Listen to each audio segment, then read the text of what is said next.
நம்ம இந்த மாதிரி கனவு லட்சியம்லாம் வச்சிருக்கும் போது சுத்தி நிறைய பேர் சொல்லிக்கிட்டே இருப்பாங்க, உனக்கு எதுக்குடா இந்த தேவையில்லாத வேலை, நீ என்ன பெரியவனா, நீ என்ன ஹீரோவான்னு கேட்பாங்க. நீங்க எல்லாரும் சொல்லுங்க, ஆமாடா நான் ஹீரோ தான், என் வாழ்க்கைக்கு நான் தான் ஹீரோ, என் தகுதியை நான் தான் முடிவு பண்ணுவேன்னு சொல்லிட்டு போயிட்டே இருங்க. நம்மள மாதிரி தனியா வர்றவங்களுக்கு உழைப்பும் கனவும் தான் பேக்ரவுண்ட். அந்த கிரவுண்ட்ல நம்ம ஆடுறது தான் கேம், நம்ம அடிக்கிறது தான் சிக்ஸர்.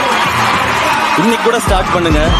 டே 1 இந்த உலகம் நீங்க யாரோன்னு சொல்லும், ஒன் டே நீங்க யாருன்னு இந்த உலகமே சொல்லும். இப்ப நான் சொல்றதெல்லாம் என்ன பிடிச்சவங்களுக்கு நம்ம அண்ணன் இப்படி வந்துட்டாரு நம்மளும் வந்துட முடியும்னு தோணும். என்ன பிடிக்காதவங்களுக்கு இவனே வந்துட்டான் நம்ம வர முடியாதான்னு தோணும். எப்படியோ நான் சொல்ல நினைக்கிறது போய் ரீச் ஆனா போதும் எனக்கு. லாஸ்டா ஒன்னே ஒன்று மட்டும் சொல்லிக்கிறேன், நம்ம நல்லா இருக்கணும்னு நினைச்சு நம்மளை விமர்சனம் பண்றவங்களை சீரியஸா எடுத்துக்கங்க. நம்ம நல்லாவே இருக்கக்கூடாதுன்னு நினைச்சு விமர்சனம் பண்றவங்களை ஜோக்கா எடுத்துக்கங்க. தீஸ் கைஸ் ஆர் ஃபன்னி கைஸ்யா அப்படின்ட்டு போயிட்டே இருங்க.